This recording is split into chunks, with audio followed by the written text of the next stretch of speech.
Martes, April 28, 2020. Kalalabas ko lang galing sa trabaho. Tumakbo ako na malengke ako. Hindi to grocery ha, girl. Hindi to grocery kundi talagang literal na palengke. Ngayon, if you are new to this channel, consider subscribing. Just click the subscribe button at yung bell notification na katabi naman ito para ma-notify kayo moving forward sa mga upcoming uploads ko. If you're using your social media, Twitter, Facebook, and Instagram, please follow me. It's at I Love Tanchong, and visit my blog is www.ilovetanchong.com. And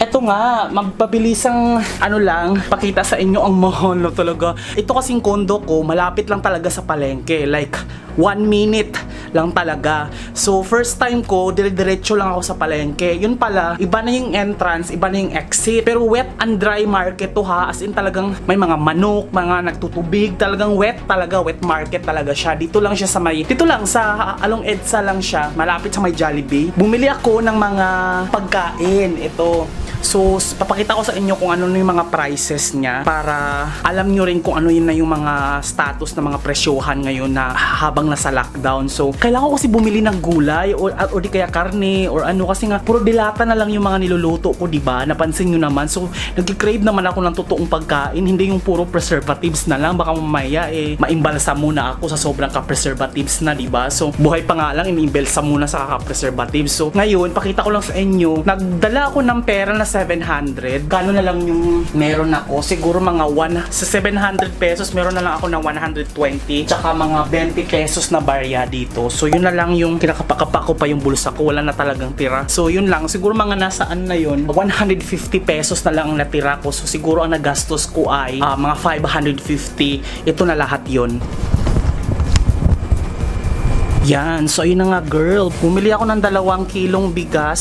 So ang 1 kilo ay 58 pesos. Yung mamahalin na yung binili ko kasi pagdating kasi sa bigas guys, hindi ko tinitipid yung sarili ko dahil ito na yung pinaka basic na pagkain. Ito na yung pinaka todo na Di bali na masarap ang ulam basta okay ang bigas, pwede ka magtoyo, diba? Magtoyo or di kaya bagoong, sausaw mo, bahog mo, pwede na to. Pero hindi pwede yung mga NFA na mababaho. Diyan maarte talaga ako sa kanin. So 58 pesos, 2 kilo ang binili ko. Bumili ako ng kalahating manok, kalahating kilo. So, ang kilo niya ay 180. So, bumili ako ng kalahati. So, 90 pesos. So, mga 6 na hiwa ito na pamprito. So, okay siya. Bumili ako ng breadcrumbs kasi magpiprito ako. So, this is 25 pesos breadcrumbs.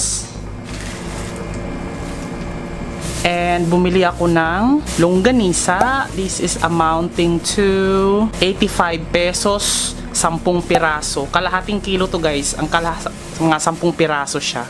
So, kung 10 piraso, 85 pesos, ang piraso nito ay 850. Hindi pa rin ako makapaniwala sa kangkong na isang tali, 20 talaga siya. Akala ko naloko ako nung nakaraan na 20 yung binili kong kangkong. Talagang 20 talaga siya. Nagpumunta na ako sa palengke sa wet and dry sa looban talaga. Nagpakita pa ako ng quarantine para sa kangkong na to. So 20 pesos pala talaga siya.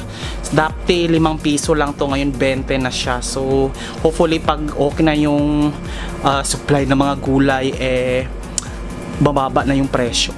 Bumili ako ng 15 peraso. 1, 2, 3, 4, 5, 6, 7. Tama. 15 piraso. Itlog, siya, 110.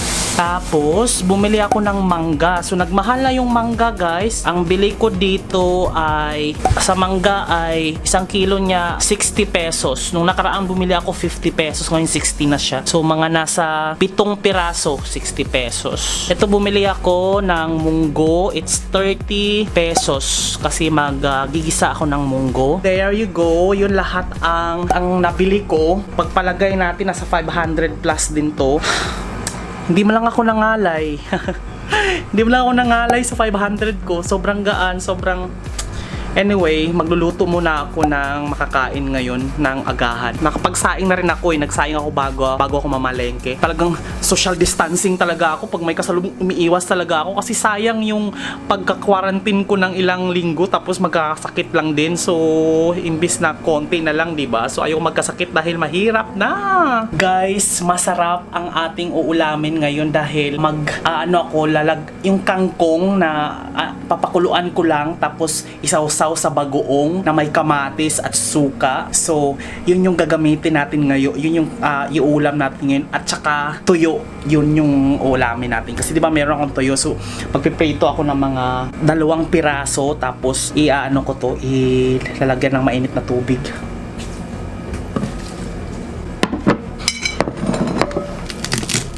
So dapat guys, itatapon ko na dapat ito yung mga ganito. Since mahal, kakainin natin to. So hiwalay natin kasi ito yung una nating isasalang kasi matagal to maluto. Pag ganito naman, hindi naman kailangan talagang lutong-luto kasi malalata siya. Pag ganito lang, parang papakuluan mo lang siya para lang matanggal yung mga mikrobyo. At saka medyo maluto yung mga mas magasarap kasi ito kapag crispy. So halimbawa naman sa sinigang, kung maglalagay kayo ng kangkong sa sinigang, huwag niyong pakuluan ng bonggang-bongga, at saka ihulin nyo yung malapit na iserve para at least fresh at saka crispy itong ayan. So, magsasalang na ako ng mainit na tubig para pakuluan ko. So, pare-parehas lang sila ng lasa, guys. Nagkakatalo lang sa sausawan kung sinong masarap. So, we are going to put the pepper.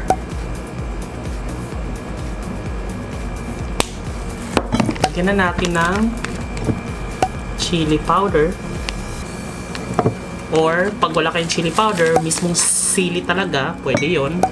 And then of course, yung pinaka-main nating sausawan, yung bagoong.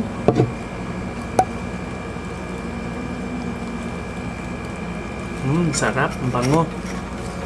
And then we're going to put a little bit of sukang tuba. Kumukulo na siya guys, so lalagay na natin ang ating kangkong. Ito yung kangkong natin. So let's put this all together.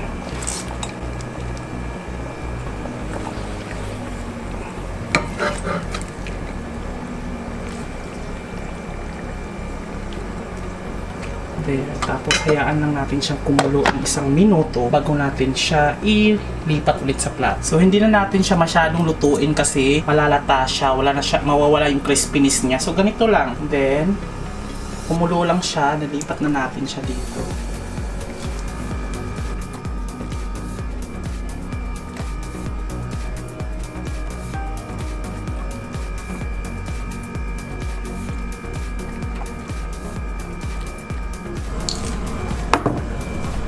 So, yun na po ang ating ulam, guys. So, meron na tayong sausawan at kangkong at kanin. So, yung kanin ko, nilagyan ko ng toppings na yung tira ko kagabi.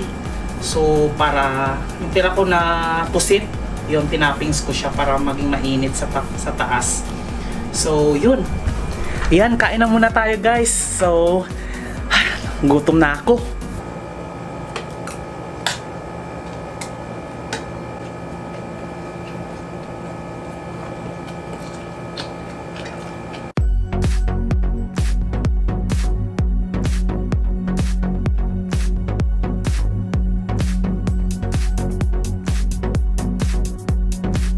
Ang sarap. Grabe. Nakakarami ako ng kanin. Hindi na ako nagluto ng tuyo dahil sapat na yung kangkong tsaka yung sausawan. Grabe, sarap.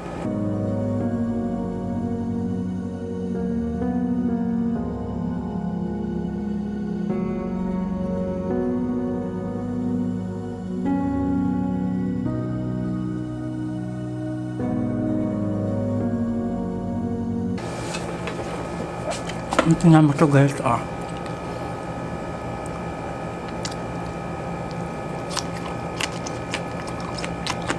Crispy.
Isa pang raw ng kanin. Subos.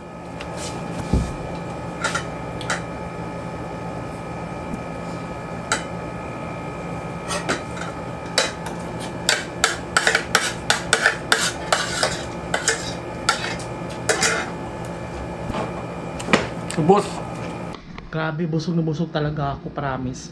Ayun, ang dami ko na namang hugasan. Ibig sabihin, kapag marami akong hugasan, nag-enjoy ako sa pagluluto at sa pagkain. Ayan o. So, sabi ko nga, hindi ko hugasan dapat ito kasi nga naantok na ako at ang sarap na magpahinga. Kaso nga lang, bagoong siya, girl.